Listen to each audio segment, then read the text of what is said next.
The Steam Deck OLED was just announced, but what does this have to do with Valve's new VR headset? So an interview held earlier this week with a Valve hardware engineer showed us what their upcoming headset, which has been teased for years, might be. The employee stated that they currently have nothing to announce, only that the headset is still in the works. However, he did explain how the development of the Steam Deck has directly impacted their new headset, especially the wireless streaming feature. This essentially tells us that the headset is most likely going to be wireless, which seems to be the most important feature nowadays, as the majority of the biggest selling headsets are now wireless. Another small detail in the interview hinted at the headset being standalone, similar to the Steam Deck. This isn't confirmed though, and it could be very likely to be a PC VR headset only.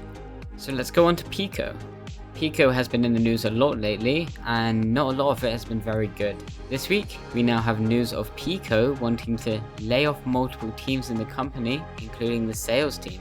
However, they are still keeping their hardware team to keep working on the headsets. The reason behind this was apparently due to their estimated growth being too optimistic compared to their actual growth, which didn't do too well. Basically, they hired a load of people because they thought they were going to make a lot, but now they've realized they've hired too many staff for the money they're actually making. So, their apparent new approach is to move away from these categories and focus more on quote-unquote core technologies.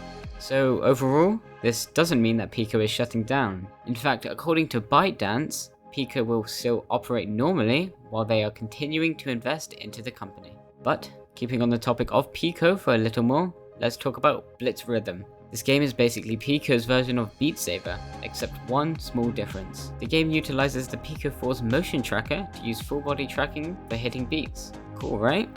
No, they cancelled it. In fact, it seems like Pico aren't doing very well at much lately. But does this mean they're going to cancel more games like this? After this recent news, many people have been questioning if Just Dance VR, Pico's only exclusive game set to release this year, will even come out now. Let's just hope everyone is wrong this time, and it either comes out this year or delayed to next year. So, the Quest 3 came out last month, and it seemed to be a big hit. But Meta have already announced they're releasing another headset this year. This of course being the Quest 3 Lite.